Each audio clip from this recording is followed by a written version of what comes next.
우리 하나님 말씀을 다 같이 보도록 하겠습니다. 신약성경 야고보서 4장 11절로 17절까지의 말씀을 우리가 다 같이 보도록 하겠습니다. 야고보서 4장 11절로 17절까지의 말씀입니다.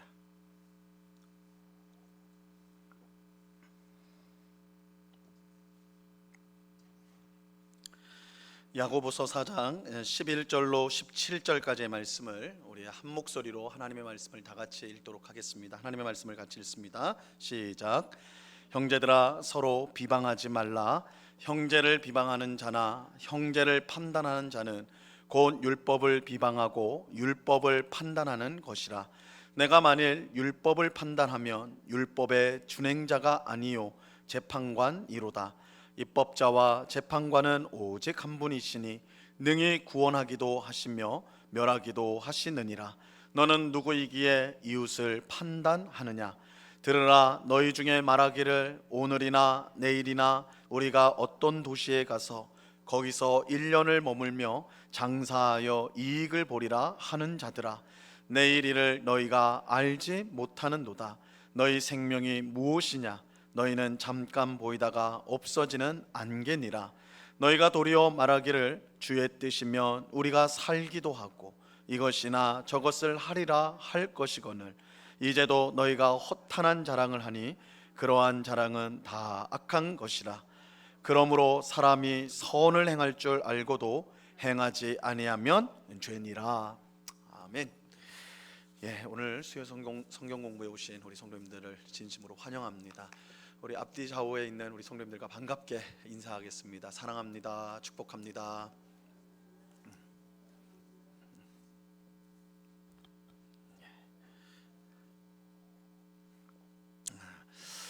오늘은 이제 야고보서 4장 11절부터 17절까지의 말씀을 우리가 함께 공부를 해보려고 합니다.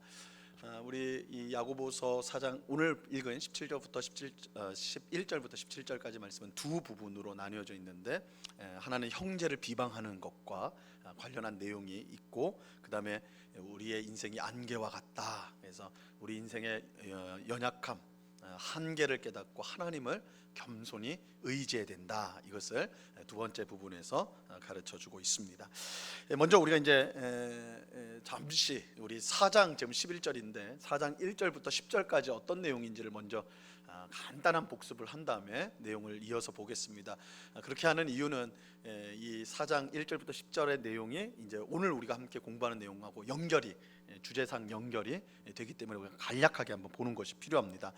이 나눠드린 유인물 1장을 한번 보세요. 1장 밑에 보시면 야고보서 4장은 교회 안에서 일어나는 싸움과 다툼의 문제를 다루는 것으로 시작한다. 그래서 4장 1절에 너희 중에 싸움이 어디로부터 다툼이 어디로부터 나느냐 이렇게 해서 너희 중에, 여기서 지금 너희 중에는 이 편지를 받고 있는 성도들이에요. 그러니까 교회 안에서 싸움과 다툼이 일어났다라는 거죠. 그죠?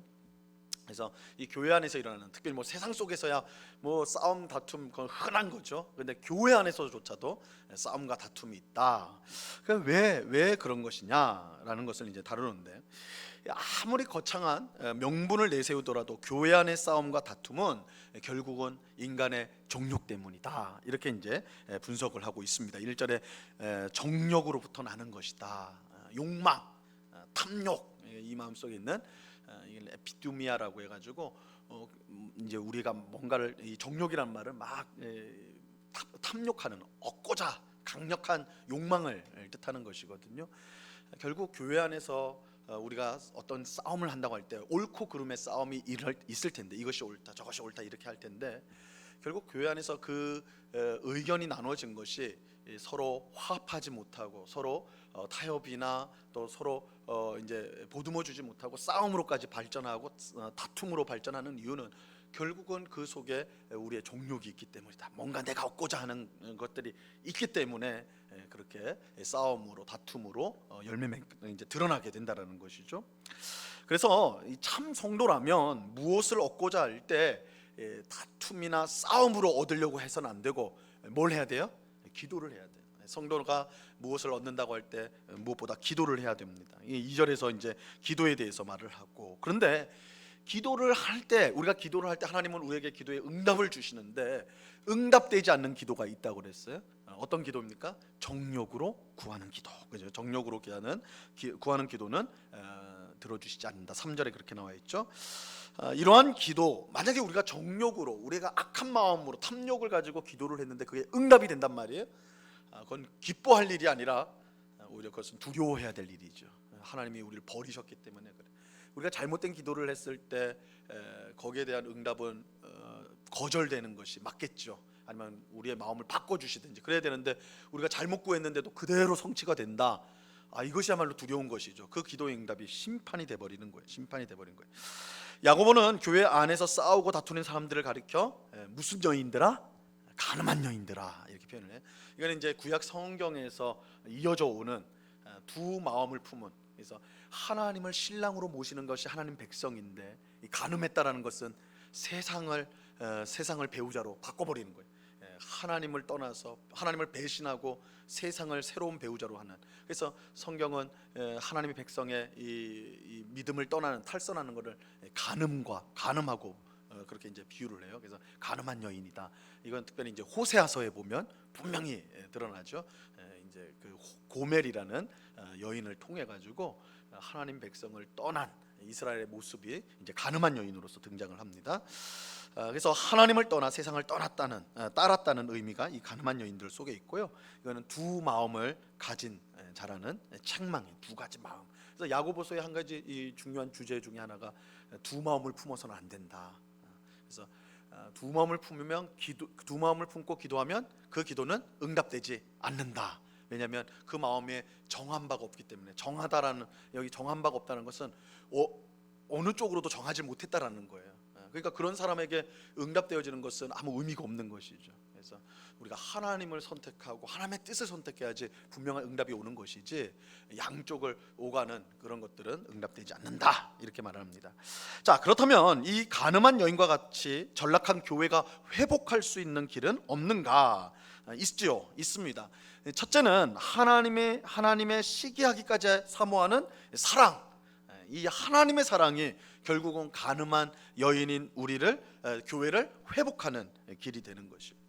하나님의 놀라운 사랑으로 교회는 회복이 됩니다. 그래서 우리가 교회에 대해서 소망을 버리지 말아야 될 이유는, 우리가 이제 현실의 교회를 보면서 실망할 때가 있지 않습니까?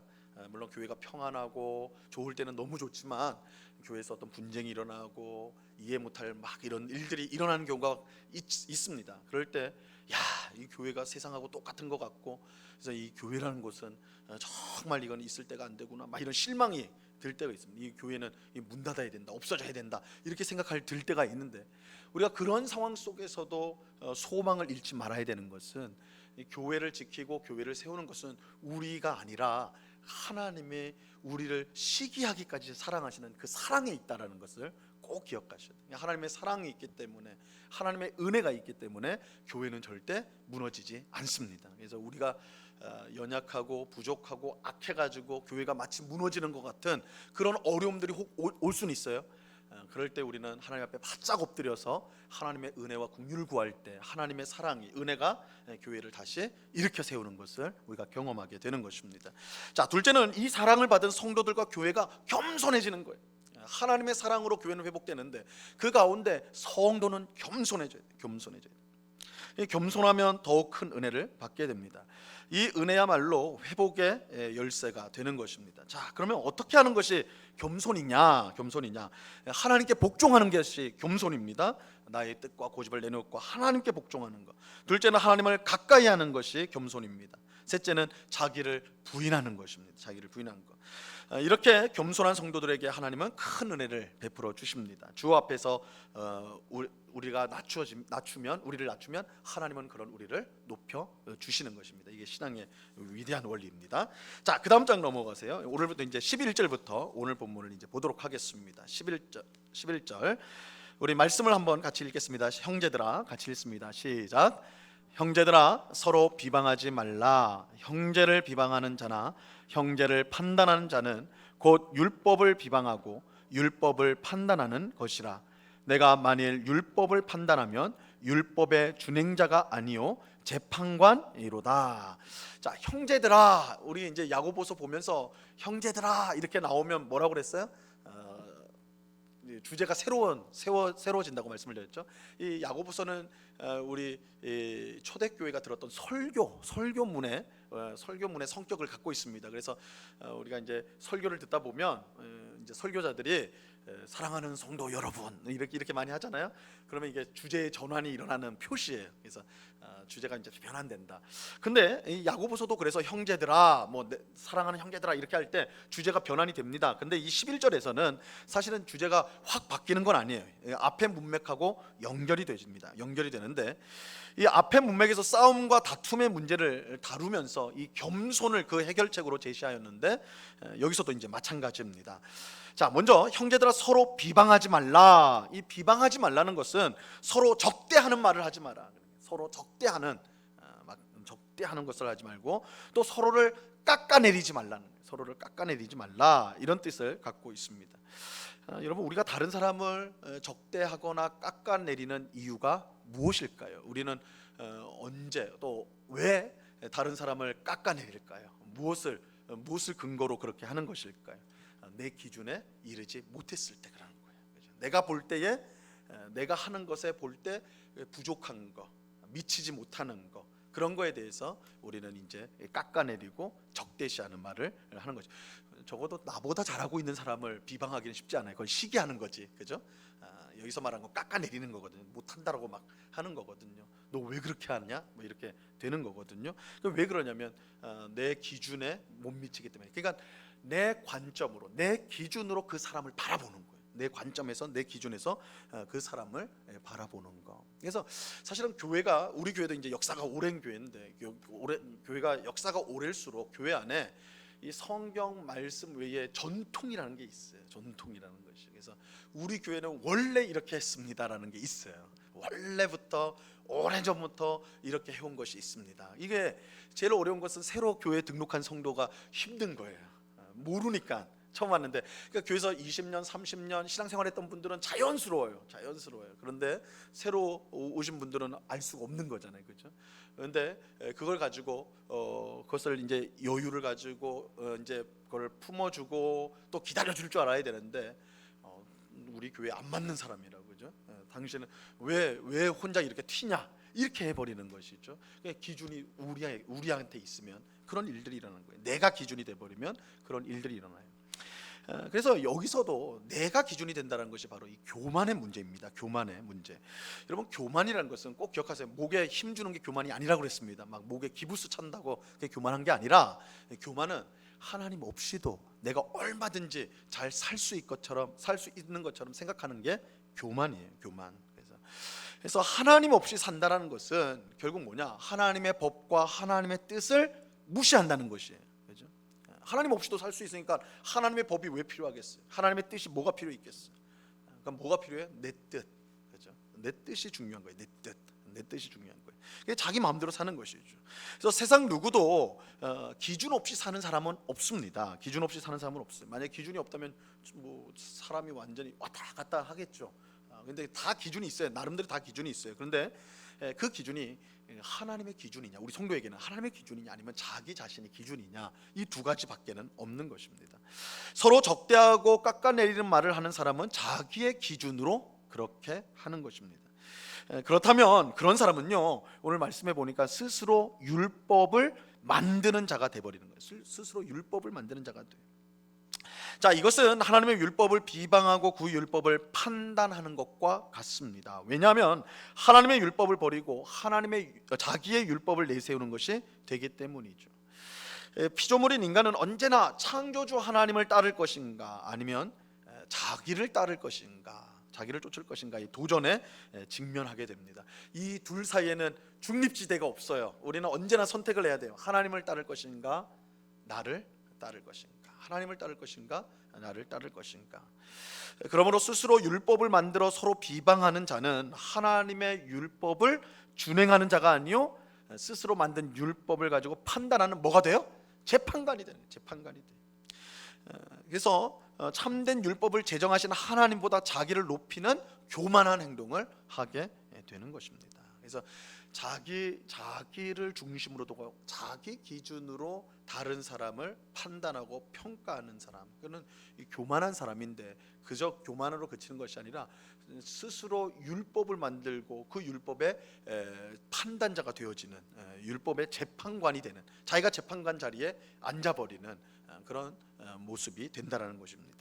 자, 12절도 이제 이어서 얘기 듭니다. 12절을 보겠습니다. 12절을 같이 읽습니다. 시작.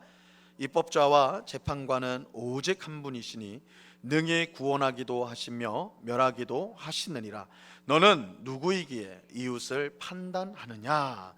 자, 서로 비방하는 자들은 율법의 재판관으로 자처하는 자들입니다. 스스로 재판관이 되어버린 거예요. 하지만 야고보는 입법자와 재판관은 오직 한 분임을 강조하고 있습니다. 누구예요? 하나님이세요. 하나님만이 입법자요 재판관이 되십니다.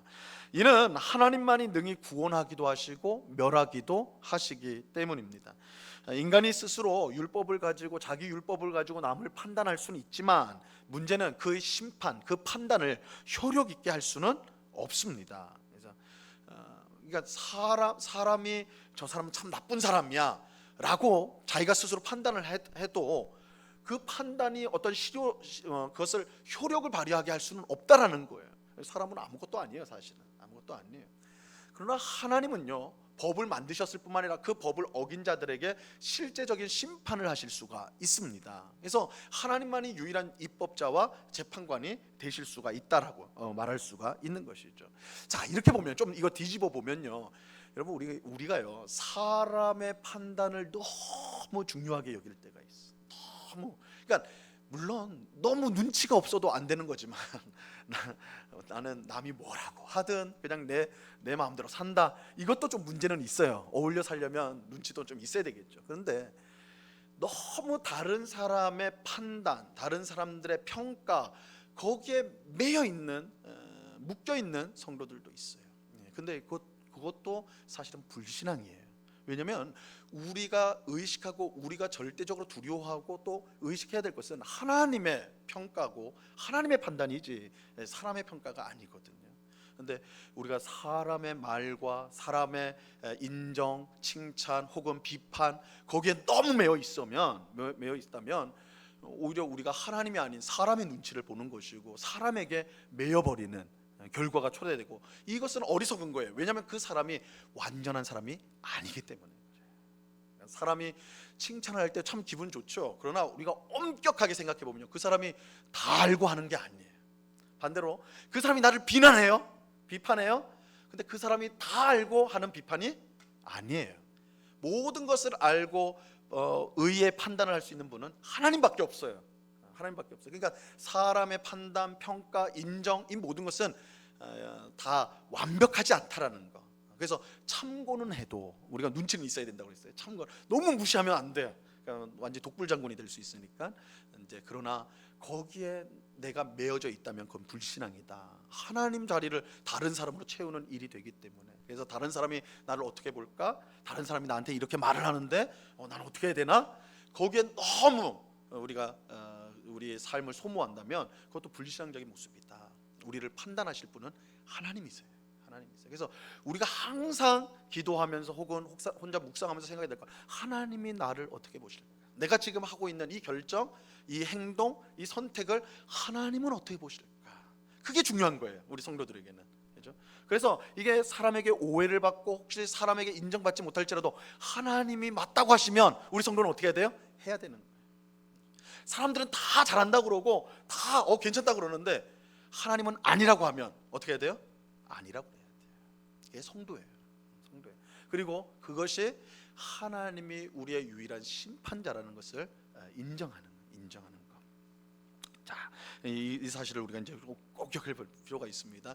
우리가 너무 다른 사람의 말이나 다른 사람들의 평가에 그것이 이제 매여서 그것이 올무가 되는 경우가 많기 때문에 이 부분을 말씀을 드렸습니다.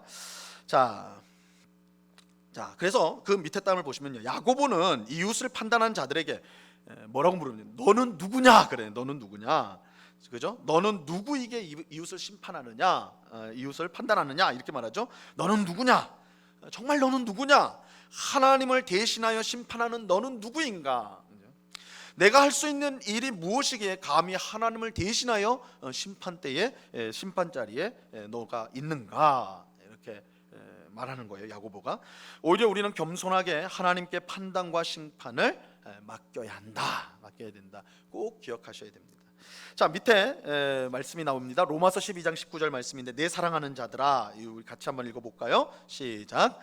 내 사랑하는 자들아, 너희가 친히 원수를 갚지 말고 하나님의 진노하심에 맡기라.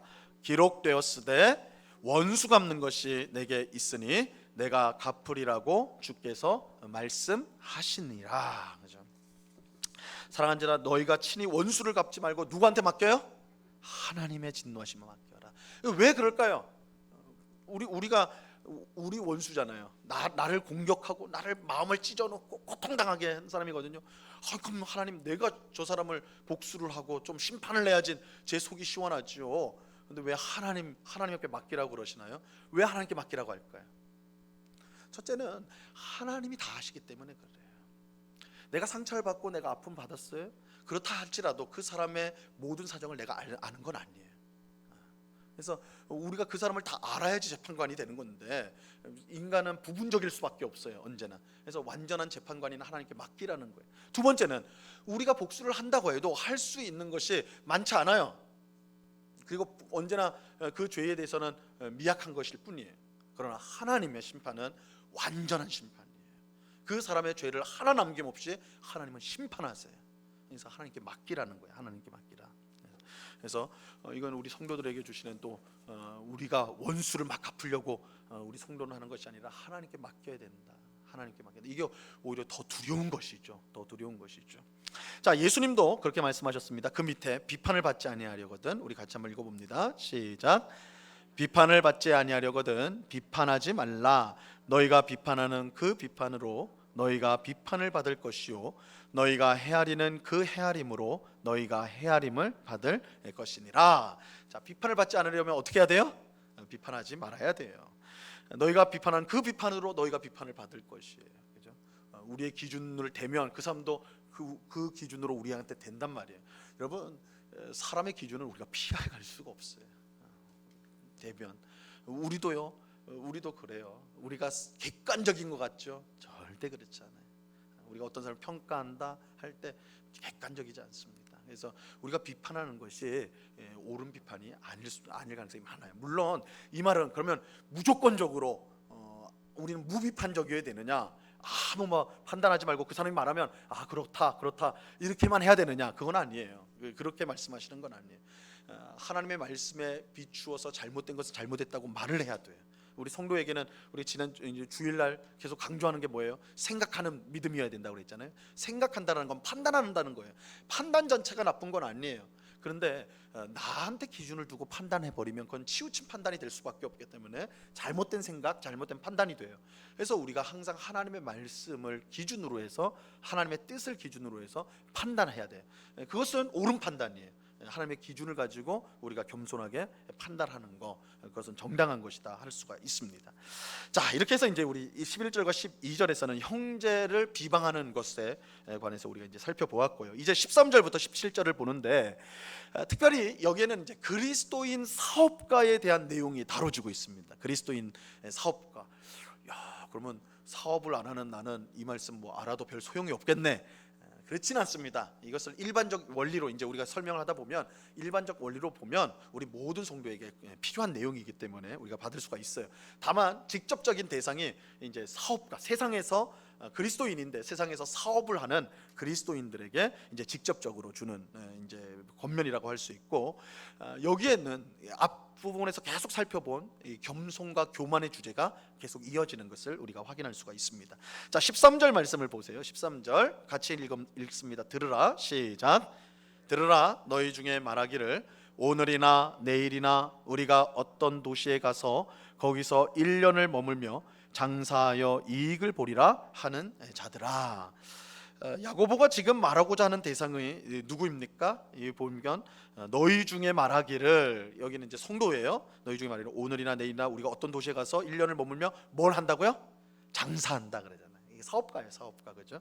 그리스도인인데 이곳저곳을 돌아다니며 장사하는 사람들에 대해서 말을 하고 있는 거예요. 그런데요, 이 사람들, 우리가 이제 이 말씀을 좀 잘 면밀히 봐야 되는데, 이들에게는 뭐가 있냐면 자신감이 있어요. 자신감이 있어요. 그래서 이렇게 저렇게 장사를 하면 큰 돈을 벌 수 있다, 틀림없이 나는 큰 돈을 벌 수 있다, 이런 생각이 있는 거예요. 우리가 어떤 도시에 가서 거기서 1년을 머물며 장사하여 이익을 보리라, 그죠? 보리라 이렇게 말하잖아요. 볼 것이다 이러잖아요. 확신에 차가지고 하나님이 은혜를 베푸시면, 하나님이 도우시면, 그런 말 없어요. 우리가 1년을 어느 곳에 가가지고 머물면서 장사를 하면 내가 기가 막힌 장사 아이템이 있는데, 그 장사할 내용이 있는데, 그걸로 하면 난 틀림없이 돈을 긁어 모을 거야, 막 돈을 벌 거야, 이렇게 말하는 거예요. 자신감이 있네요. 자신감이 있어요. 자, 이들의 문제는 교회 안과 교회 밖이 분리되어 있다라는 거예요. 이 문제를 잘 보셔야 돼요. 즉, 교회 안에서는 하나님의 다스림을 받아요. 이 사람들이 교회 안에서는 분명히 주님의 뜻대로, 주님의 은혜대로 이렇게 말을 할 거란 말이에요. 주님의 은혜로 구원받고 주님의 은혜로 삽니다. 하나님 은혜를 주세요. 하나님 도와주세요. 교회 안에서는 그럴 거란 말이에요. 근데 교회 밖에서는요, 달라지는 거예요. 교회 밖에서는 세상의 규칙이 따로 있어요. 그들은 하나님이 교회 안에 갇혀 있다라고 말을 하진 않지만 실제로 행동은 그렇게 해요. 교회 안에서는 하나님의 도우심을 구해요. 그러나 세상 밖에서는 어떻게 해요? 세상에서 돈 버는 법이 있는 거예요. 그죠? 이렇게 하면 저렇게 하면 돈 버는 법이 있다, 그 소리를 듣고 그걸로 따라가는 거예요. 거기는 하나님의 은혜, 하나님의 뜻, 하나님의 도우심은 없어요. 그걸 생각도 안 해요. 왜냐하면 세상에서는 세상의 방식대로 해야 된다라고 생각하기 때문이죠. 자, 그래서 이 사람에게는, 이런 사람들에게는 하나님은 교회 안에서는요 전지전능하신 하나님이에요. 성경의 하나님이에요. 근데 교회 밖에서는 무기력한 하나님이에요. 내 사업과는 아무 상관없는 하나님이에요. 아무 상관없는. 바로 이런 사람들에게 야고보는 지금 이 말씀을 하고 있습니다. 자, 14절 말씀을 보세요. 14절 같이 읽습니다. 내일 일을, 시작. 내일 일을 너희가 알지 못하는도다. 너희 생명이 무엇이냐? 너희는 잠깐 보이다가 없어지는 안개니라. 참 멋있는 말씀이에요. 우리가 기억해야 될 중요한 말씀이죠. 자, 하나님을 믿노라 하면서도 사회에서는, 세상에서는 세상을 따라 자기 마음대로 살아가는 성도에게 야고보는 무엇보다 기억해야 될 중요한 사실이 있다. 이거는 꼭 사업가들에게만 말하는 건 아니에요. 우리 모든 성도가 사실은 똑같아요. 우리가 기억해야 될 중요한 사실이 있어요. 그건 뭐냐면 성도의 종말이에요. 마지막. 이 종말이라는 것은 마지막이에요. 마지막. 이 세상이 전부인 것처럼 치열하게 살아가는 사람들이요, 놓치는 게 있어요. 놓치는 것이 있어요. 그게 뭐예요? 우리에게 끝이 있다라는 거예요. 끝이 있다. 특별히 세상에서 성공하는, 막 진짜 뜻하고 계획한 대로 일이 잘 되는 사람들이 놓치기 쉬운 게 이거예요. 자기에게 끝이 있다. 끝이 있다. 그래서 뭐 우리가 뭐 드라마나 영화 같은 거 보면 한참 세상에서 잘 나가던 사람이, 그죠? 시한부 선언을 딱 병원에서 받으면 당신은 얼마 못 삽니다, 딱 이렇게 받는 그런 영화 많잖아요. 그런 것들 많잖아요. 그럼 주인공이 어떻게 해요? 지금까지 자기가 살아왔던 후회하죠. 한 명도 내가 그래도 이렇게 잘 살아왔고 성공해 왔으니까 나는 지금 죽어도 여한이 없다, 이런 사람 아무도 없어요. 그러면 드라마도 안 되겠죠. 그런 거예요. 영화도 안 되겠죠. 그런 사람 없어요. 내가 이럴 줄 알았다면 일만 하지 않고 가족을 돌아볼 걸, 이럴 줄 알았다면 내가 좀 어려운 사람들을 넉넉하게 도와줄 걸, 뭐 이런 거 아니겠어요, 그죠? 그러니까 종말이 있다는 것을 잊어버리고 달려왔을 때 그 삶이 어긋났다라는 것을 종말에 이르러서야 보게 되는 거예요. 그래서 우리 성도들이 무엇보다 기억해야 될 것이 성도 마지막 결말을 생각을 해야 돼. 종말에 대해서 생각을 해야 돼. 자, 먼저 그 다음 단 보세요. 먼저 야고보는 우리가 내일 일어날 일조차도 알 수 없는 제한된 존재라는 것을 일깨우고 있습니다. 참으로 그렇습니다. 여러분, 우리가 5분 후에 무슨 일이 일어날지 모릅니다. 물론 여기 있는 분들은 대부분 알 겁니다. 5분 후에도 이 자리에 앉아 계실 거예요. 언제 끝나나 생각하면서 5분 안에는 끝날 것 같지 않아서 이 말씀 드리는 거예요. 근데 5분 후를 몰라요, 그죠? 우리가 5분 후 몰라요. 우리가 교회 바깥에 나가서 집으로 가는 길에 무슨 일이 날지 알지 못해. 오늘 밤에 무슨 일이 날지 알지 못해요. 물론 우리는 매일매일이 너무나 비슷하고 똑같기 때문에 그냥 그럴 것이다. 내일도 아침에 태양이 뜰 것이고 나는 뭐 하루를 그죠? 뭐 집에서 청소를 하든지 회사를 나가든지 뭐 이렇게 할 것이다. 이렇게 하지만 실상은 정말 어떤 일이 일어날지는 모르는 거예요. 어떤 일인지 우리는 5분 후의 일을 몰라요. 그래서 어떤 사람이 이런 말을 했죠. 사람이 만약에 5분 후의 일을 알 수만 있다면 그 사람이 세상을 다스릴 것이다. 근데 아무도 몰라요. 아무도. 그렇기 때문에 그런 일은 일어나지 않아요. 그러니까 이 말은 뭐예요? 우리가 유한한 존재라는 거예요. 유한한 존재입니다. 아무리 많은 돈을 가져도요, 세상의 모든 권세를 다 가진 사람이라도 5분 후를 몰라요. 5분 후를 몰라요. 자, 이런 점에서 우리 인생은 마치 잠깐 보이다가 없어지는 안개와 같습니다. 빽빽한 안개가 우리 시야를 잠시 가리지만 얼마 안 되어서 싹 사라지잖아요. 여러분 그런 경험들 해보지 않으셨습니까? 어떨 때 지독하게 안개가 끼면요, 진짜 하나도 안 보여. 앞에 사람도 안 보여요. 그런데 한두 시간만 지나면요, 싹 사라져.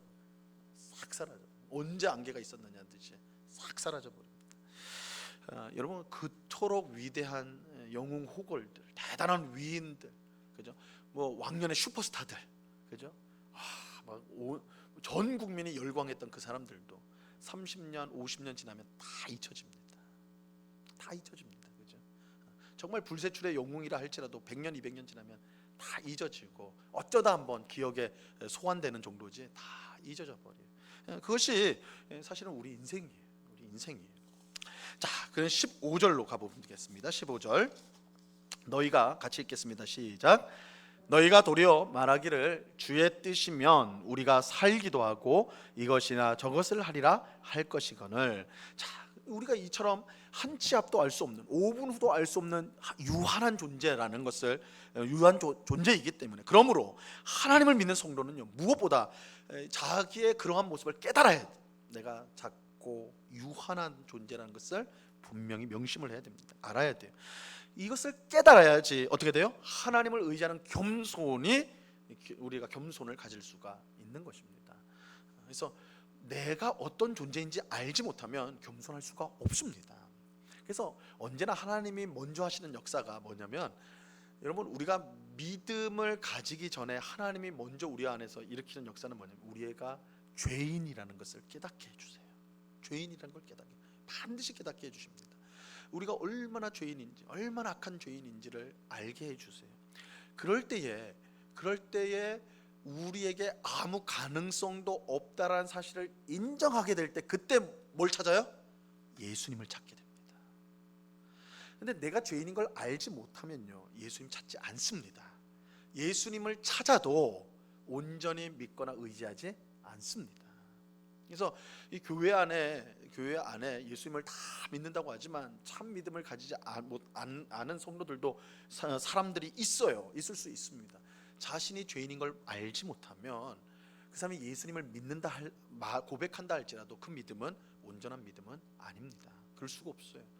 내가 영적으로 내가 정말 남한테 도움을 받아야 되겠다라고 생각하는 것은 언제 그렇게 되냐면, 내가 파산했을 때, 정말 아무것도 없을 때, 내가 뭐라도 할 수 있는 힘이 있고요, 뭐가 있으면 남한테 손 벌리지 않습니다. 사람은 그래요. 영적인 것도 마찬가지예요. 내가 뭔가 그래도 저 나쁜 놈보다는 내가 조금 더 도덕적이고, 내가 좀 더 그래도 사람답고 이렇게 생각을 하잖아요. 그러면 예수님 믿을 수가 없습니다. 그래서 내가 얼마나 죄인인가, 구제불능인가를 깨달아야지 그때서야 예수님을 온전히 믿을 수가 있어요. 그래서 그 작업을 하는 게, 하나님이 그 작업을 할 때 쓰시는 게 율법이에요. 율법이에요. 여러분 우리가 이제 주일날도 지금 소요리 문답을 통해서 율법 10계명을 배우고 있잖아요. 이 율법을 배우는 이유가 뭘까? 율법으로 구원받는 거 아닌데, 왜냐면 우리는 율법을 지키질 못하니까 율법으로 구원 못 받아요. 어느 누구도 못 받아요. 근데 율법을 왜 배울까요? 우리 성례자매, 그러게요 목사님, 왜 배우는 걸까요? 배우기 싫어요. 쓸데도 없는데. 아니요, 이 쓸데가 있어요. 쓸데가 있는데, 뭔 쓸데가 있냐면, 우리가 형편없다는 것을 깨닫게 해주는 게 율법이에요. 율법. 우리가 율법을 계속 어긴다는 것을 율법이 지적을 해줘요. 너 또 죄졌어. 너 또 하나님의 뜻에서 어긋났어. 넌 구제불능이야. 그게 율법이 하는 일이에요. 사실은 율법이. 그러니까 여러분, 내가 하나님 앞에서 뭔가를 잘해가지고 하나님의 이쁨을 받고 구원을 받았다 착각이에요. 그건 정말 혼자만의 착각이에요. 될 수가 없어요. 율법을 여러분이 아신다면, 율법을 우리가 알면 알수록 우리가 형편없는 존재가 돼요. 그래서 율법이 뭘 해요? 우리를 데리고 어디로 가는 거예요? 우리가 영적으로 파산자라는 걸 율법이 깨닫게 해준 다음에 율법이 우리를 어디로 데려가요? 구원자한테 데려가요. 누구예요? 예수님한테. 이게 갈라디아서의 내용이에요. 갈라디아서 4장에 율법이 우리를 끌고 예수님한테로 데려가는 거예요. 율법은 사실은 우리를 어떻게 보면 막 우리를 때리고 위협하고 막 이런 거예요. 너는 형편없는 죄, 너는 아무것도 아니야. 그죠? 그렇게 함으로써 우리에게는 예수님밖에 없다는 것을 알게 해줘요. 그래야지 믿음을 가질 수가 있어요. 겸손도 마찬가지예요. 겸손도 마찬가지예요. 우리가 그런 악하다라는 것을, 우리가 유한하다라는 걸, 부족하다라는 것을 알 때에만 겸손할 수가 있어요. 내가 뭔가를 할 수 있다라고 일말의 생각이 계속 있다면 완전하게 겸손하기는 어려워요. 그래서 우리가 유한하다라는 거, 작다라는 거, 부족하다라는 거, 세상은 그런 걸 부끄럽게 생각을 하죠. 근데 그러니까 참 그리스도인들이 희한한 거예요. 그리스도인들은 자신의 부족함, 연약함을 오히려 자랑하는 사람들이에요. 그러니까 세상 사람들이 보면 어처구니가 없는 사람들이죠. 그게 무슨 자랑이라고. 근데 우리는 그걸 자랑하는 사람들이에요. 왜냐하면 그거를 알 때만이 하나님 앞에 겸손할 수 있고, 그럴 때만이 하나님의 능력이, 강함이 우리 속에서 역사하기 때문에. 그래서 사도 바울도 나의 약함을 자랑하노라. 왜냐하면 약할 그때에 하나님이 내 안에서 강하시기 때문이다. 고린도 후서에서 그렇게 이제 고백을 하는 것이요, 12장에서. 자, 그 보세요. 그래서 우리가 자꾸 유한함을 깨달아야지 겸손할 수 있다. 무엇보다 성도는 주님의 뜻이 단지 교회 안에서만 유효하다는 생각을 버려야 합니다. 주님은 교회 안에 갇혀 있지 않으세요. 주님은 온 우주의 창조자시고 주인이세요. 그는 모든 역사를 주관하시고 다스리는 통치자세요. 그러므로 우리가 교회 안에서뿐만 아니라 세상에서도 주의 뜻을 구해야 하는 것입니다. 그래서 하나님을 교회 안에 묶어 놓으면 안 돼요. 그렇게 될 수도 없지만 우리 스스로가 가둬놓으면 안 된단 말이에요. 그래서 진짜 겸손하다는 것은 교회 안에서 신앙적 행위로서만 겸손이 아니라 여러분이 회사에 가서 세상 사람들을 만났을 때에도 하나님을 의지하는 거예요. 하나님의 도우심을 구하는 겁니다. 왜냐하면 그것도 하나님이 다스리는 곳이기 때문에, 내가 있는 회사, 내가 하고 있는 사업, 이 모든 것을 하나님이 다스리고 있기 때문에 그것을 우리가 믿음으로 고백하고 의지해야 되는 거예요. 자, 그 다음 단 보세요. 세상 속에서의 성도됨은 주님의 뜻을 따라 살아가는 데 있습니다. 인생의 기준점이 세상 사람들과 우리는 다릅니다. 세상 사람들은 돈을 따라, 권력을 따라, 인기를 따라 살아가는데 우리 성도는 뭘 따라가요? 하나님의 뜻, 주님의 뜻을 따라가요. 주님의 뜻. 그것이 우리에게 유익하든 그렇지 않든 상관없이, 그것이 이익이 되든 손해가 되든 그거는 문제가 아니에요. 하나님의 뜻이면 우리가 쫓아가야 돼요. 이것이 하나님을 혹은 예수님을 우리 주님이라고 고백하는 거예요. 여러분, 우리가 주여라는 말 너무너무 많이 쓰잖아요. 그래서 길을 가다가 자빠져도 주여 그러는데, 주여라는 말을 우리가 많이 하지만 이 사실 가벼운 용어가 아니에요. 주님이란 말은 구약 성경의 여호와를 주님이라고 표현을 했어요. 주님이라고. 그 유대인들은 하나님의 이름을 부르지 못하거든요. 불러서는 안 된다고. 이 불경건하기 때문에 절대 부르면 안 된다. 그래서 아도나이라고 불렀는데, 아도나이, 나의 주님이에요. 나의 주님. 이 나의 주님 할 때 이 주님이라는 말이 신약 성경에 와서 예수님한테 붙여진 거예요. 주님으로. 이게 이제 예수님이 하나님의 아들이라는 것을 표시하는 것이기도 해요. 근데 이 주님이라는 건 결국 하나님의 하나님. 그러니까 우리가 주님이라고 하나님을 고백하고 주님이라고 예수님을 고백할 때는 그냥 말로서의 호칭이 아니에요. 그것은 나는 하나님의 종입니다. 예수님의 종입니다. 예수님의 뜻에 무조건 굴복하는 사람입니다. 이것이 나한테 이익이 되든 손해가 되든 상관없이 나의 주인이 하나님이시기 때문에, 예수님이기 때문에 그 말씀에 순종하겠습니다. 이게 주님이라는 고백이에요. 주님이라는 고백. 예수 그리스도가 주님이시다. 주님이시다. 자, 그 다음 보세요. 한편 주님의 뜻대로 산다는 것은 하나님이 우리 인생을 가장 복되게 인도하심을 믿는 신앙 행위인 것입니다. 우리가 왜 주의 뜻이 아니라 우리의 생각과 뜻을 따릅니까? 그것이 더 그럴듯하게 보이기 때문에. 내가 생각하는 것이 또 세상의 방식들이 눈으로 볼 때는 더 맞는 것처럼 보이거든요. 그런데 이것은 생각해 보면 우리가 하나님보다 더 낫다는 교만한 생각이에요. 얼마나 교만한 생각입니까? 우리가 하나님보다 낫다, 세상이 하나님보다 낫다고 생각하는 거잖아요. 교만한 거예요. 하지만 야고보가 말하는 대로 우리는 내일 일을 알지 못하는 안개와 같은 인생일 뿐입니다. 우리가 하나님보다 더 낫다는 것은 참으로 교만한 생각인 것입니다.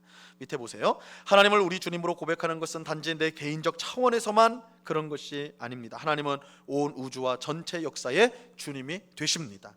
하나님의 섭리로 이 세상 만물은 그의 계획을 따라 움직여집니다. 그러므로 결국은 모든 것이 주님의 뜻 가운데 이루어집니다. 자, 이것을 우리 성도 개인의 차원에서는 누구나 다 받아들여요.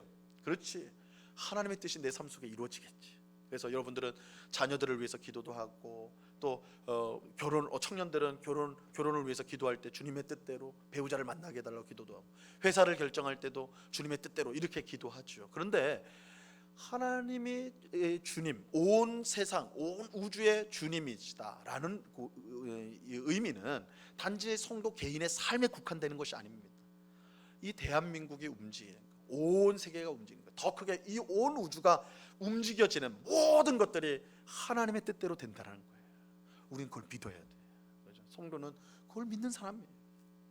그래서 우리가 이런, 그러니까 내 개인의 차원을 넘어서서 우리가 살고 있는 이 사회, 온 우주 만물 모든 것이 하나님의 뜻대로 되어진다는 것을 우리가 믿는다면 우리가 세상을 보는 관점들이 달라져요.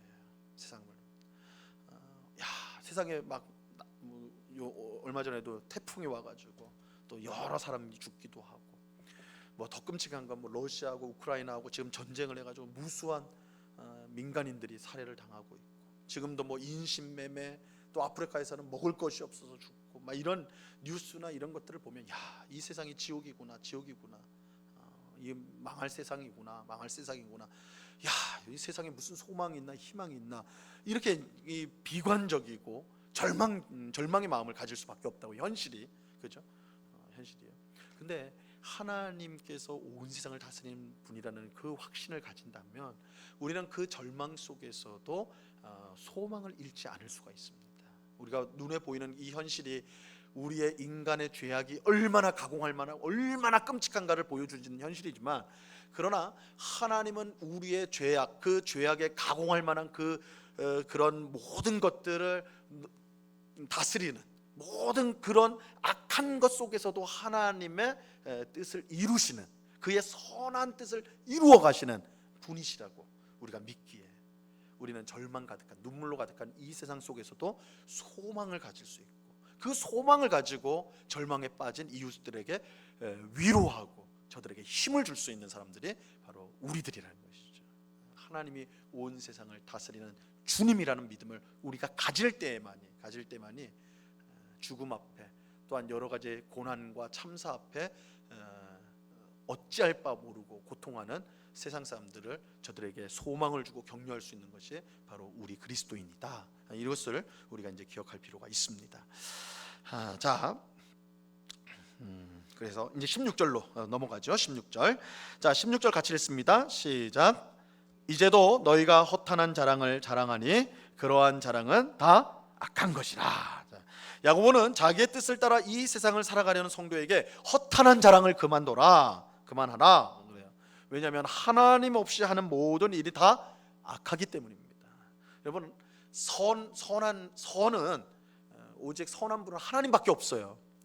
그죠? 그렇기 때문에 하나님이 빠진 것에는 선이 없습니다. 다 악한 거예요. 그러니까 기준이 하나님입니다. 우리가 볼 때 도덕적이고 윤리적인 게 아니라요, 우리가 볼 때는 참 아름다운 그게 아니라 그곳에 하나님이 계시는가, 하나님이 함께 하신다면 그것이 선입니다. 하나님이 없다면 그것은 악입니다. 악이에요. 그래서 보세요. 실제로 자기의 뜻대로 살면서 이 세상에서 많은 것을 얻은 사람들이 존재합니다. 그래서 그들은 자신들이 일구어낸 것을 자랑하죠. 하지만 이것은 허탄한 자랑일 뿐이에요. 허탄하다는 건 비어있는 자랑이에요. 쓸데없는 자랑이에요. 왜냐하면 결국 생명을 거두어 가면 이 세상에서 얻은 모든 것이 헛된 것이 되기 때문입니다. 자, 다음 장을 넘어가 보세요. 예수님은 누가복음 12장 13절 이하에서 어리석은 부자의 이야기를 하십니다. 이제 예수님 들려주신 비유 이야기인데, 한 부자가 농사를 지었는데 완전히 성공을 한 거예요. 엄청나게 성공을 한 거예요. 뭐 오늘 우리식으로 하면 주식 투자를 했는데 대박이 난 거예요. 대박이. 1억을 넣었는데 한 100억, 1000억을 번 거예요. 뭐 이 정도 돼야 되겠죠, 그죠? 그러니까 이 부자가 너무 기분이 좋아가지고 지금 막 추수를 하는데, 이거는 창고에 쌓아둘 새가 없어요. 그래서 기존에 있던 거 무너뜨리고 엄청나게 큰 창고를 지어가지고 그 속에 곡식을 다 보관했어. 딱 그걸 보면서 생각하는, 야, 내가 이렇게 부자가 되었구나. 이제는 즐기고 놀 일만 남았구나. 그래서 내 영혼아, 즐기자, 놀자, 이렇게 하는 거예요. 그래서 야, 내일부터 이제 뭘 해야 되나? 제주도를 가야 되나? 스위스를 가야 되나? 우주를 가야 되나? 막 이런 생각을 하면서 기분 좋게 지금부터 딱 잠자리에 들었단 말이에요. 근데 하나님이 짠 하고 나타나가지고 뭐라고 그래요? 야, 너 제주도 가기 전에, 스위스 가기 전에 나부터 봐야 되겠다. 내가 너를 데려가겠다. 하나님 그렇게 말씀하시는, 내가 너를 데려가겠다. 예수님 물으세요. 그러면 그 부자의 그 많은 재산은 누구 것이 되겠냐? 누구 것이 되겠냐? 분명한 건 하나죠. 그 부자 건 아니에요. 부자가 들고 갈 수는 없으니까. 우리가 갈 때는 다 우리 영혼으로 가는 거예요, 그렇죠? 우리 몸 딱 우리가 가는 거지. 여러분들이 아무리 아끼고 있는 그 무엇이 있어도 그거 들고 갈 수 없어요. 그 무덤에 넣어도 아무 소용 없어요. 죄송한 말이지만 그거 들고 못 가요. 그냥 우리가 하나님 앞에 가는 거예요. 그러니까 부자가는 아무것도 들고 없어요. 자기가 그렇게 성취한 그 놀라운 성취가 그 하나님께서 그 영혼을 취하니까 아무 소용이 없다는 거예요. 허탄한 자랑이죠. 쓸모없는 자랑. 하나님이 빠진 것은 무엇이든지 허탄한 자랑이 될 수밖에 없어요. 거기에는 생명이 없기 때문에. 하나님이 거두가시면 아무것도 안 되는 거예요. 그래서 예수님이 뭐라고 했냐면, 하나님께 대하여 부유하지 못한 자다, 이렇게 말씀하세요. 여러분, 우리가 부유하다라는 것을 대부분 우리는 물질적인 것으로만 생각을 해. 돈이 많냐 적으냐로만 생각해요. 그런데 성경의 기준, 하나님의 기준은 돈이 많으냐 적으냐가 중요한 게 아닙니다. 하나님께 대하여 부유한 자냐, 하나님께 대하여 가난한 자냐. 세상에 다 가졌는데 하나님께 대하여 가난한 자라면 이 사람하고 다를 바 없는 거예요. 그 영혼을 취할 때 아무것도 없이 하나님 앞에 설 수밖에 없는 그런 존재일 수밖에 없는 것이죠. 그러나 하나님을 위해 그 인생을 산 그 사람은 그 이 땅에서 하나님을 위해 한 그 영광스러운 것들이 다 나타나요. 다 없어지는 것이 아니라, 고린도전서 3장에 보면 공적이 마지막 날 우리의 공적, 우리 공적이란 말은 우리가 행한 거, 여러분들이 행한 게 드러난다고 그러잖아요. 불로 시험을 당하는데 금이나 은 같은 행위는 불로 해도 그대로 남아 있잖아요. 그대로 남아 있는 거예요. 근데 나무나 집이나 이런 걸로 된 거는 어떻게 해요? 다 타버려요. 그래서 그 사람은 마치 불에서 건짐 같은 구원을 받을 것이다. 근데 주를 위해서, 우리의 평생을 하나님을 위해서 또 하나님의 뜻을 이루어서 이웃을 사랑함으로써 한 그 삶은, 그 행위는 남는다고 말씀을 하세요. 예수님도 그런 말 했잖아요. 칭찬을 받을, 착하고 충성된 종아, 칭찬을 받잖아요, 그죠? 남는단 말이에요. 하나님 앞에 남는 삶. 그게 하나님께 대하여 부유한 자. 우리가 어떤 지금 삶을 살고 있느냐 점검해 보셔야 돼요. 내 통장에 있는 돈 그거 물어보는 거 아니에요. 여러분, 하나님께 대하여 부유한 자냐고요? 아니면 이 어리석은 부자처럼 하나님 다 있는데, 세상 거 다 있는데 하나님에 대해서는 가난한, 부유치 못한 자는 아니냐? 우리가 반드시 점검해 봐야 돼요. 자, 하나님이 없는 세상의 부유함은 헛될 뿐입니다. 왜냐하면 거기에는 생명이 없기 때문이죠. 하나님을 소유할 때 세상을 진정으로 소유하게 됩니다. 아니, 세상에서 참된 자유를 누리게 되는 것입니다. 자, 마지막 17절입니다. 같이 읽습니다. 그러므로 시작. 그러므로 사람이 선을 행할 줄 알고도 행하지 아니하면 죄니라. 자, 선을 행한다는 게 뭐냐? 선을 행한다는 건요, 하나님의 뜻을 행하는 것이에요. 하나님의 뜻을 행하는 것이란 자신을 낮추고 겸손히 주님의 뜻을 따르는 거예요. 주님의 뜻을 따르는 거. 여기서 벗어나 스스로 교만하게 생각하며 행동하는 것이 뭐예요? 죄예요. 죄는 단순히 거짓말하고 남 때리고 속이고 빼앗고 이것만 죄가 아니라 사실 근본적인 죄는 하나님의 뜻에 벗어나는 게 죄예요. 교만한 거가 죄예요. 교만. 자, 특별히 이 세상을 살아가는 우리가 명심해야 될 말씀입니다. 하나님은 교회 안에 하나님이 아니라 세상의 주님이십니다. 우리는 우리가 살아가는 가정, 직장, 사회에서 하나님을 주님으로 모시고 살아야 합니다. 주님의 뜻에 순종하며 살아야 합니다. 그러면 주님의 뜻은 무엇인가? 하나님을 사랑하고 이웃을 사랑하는 것입니다. 이건 너무나 명쾌해요. 성경이 내내 말하고 있는 게 하나님 사랑, 이웃 사랑이 하나님의 뜻입니다. 그리고 이것이 진정한 선입니다. 이것을 알고도 행하지 않는 것, 즉 자기 뜻대로 살려고 하면 그것 자체가 죄가 되는 것입니다. 우리 스스로를 의지하여 세상을 따라가면 하나님을 사랑하지 못할 뿐만 아니라 이웃도 사랑할 수가 없습니다. 왜냐하면 하나님과 이웃을 우리의 성공을 위한 장애물 혹은 경쟁자로만 여길 것이기 때문입니다. 그래서 우리가 하나님 사랑, 이웃 사랑 이것이 하나님의 뜻이고 이 하나님의 뜻을 우리가 순종한다고 할 때 우리의 삶은 사랑으로 넘치고 기쁨으로 넘치고 보람으로 넘쳐요. 근데 그러지 않고 내 기준, 내가 기준이 된 삶을 살면 내 옆에 있는 사람들은 다 경쟁자가 되고 다 나를 반대하는 사람이 되는 거예요. 계속 그 사람하고 계속 경쟁, 누가 잘났는지 내 기준으로 돼버리면. 근데 하나님을 기준으로 삼으면 내가 사랑해야 될 사람, 섬겨야 될 사람, 그 인간관계 자체가 변화가 되는 것이죠. 그래서 오늘 우리가 이제 말씀을 보는데 내 기준으로 사느냐, 하나님 기준으로 사느냐, 이것은 참 성도와 그렇지 않은 성도를 나누는 것이기도 하고 우리의 삶의 질을 완전히 갈라놓는, 결정짓는 중요한 요소입니다.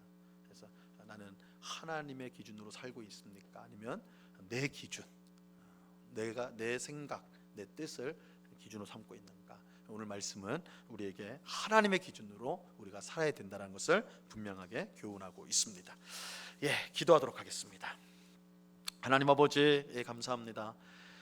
주님, 오늘 형제를 비방하는 것과 안개와 같은 우리의 인생뿐인 것을 알고 하나님을 의지해야 된다는 것, 우리 말씀을 통해 우리가 교훈을 받습니다. 오늘 함께 생각하고 배운 말씀을 우리의 마음속에 잘 새길 수 있도록 도와 주시옵소서. 하나님, 개인주의가 팽배한 사회 속에서 살고 있습니다.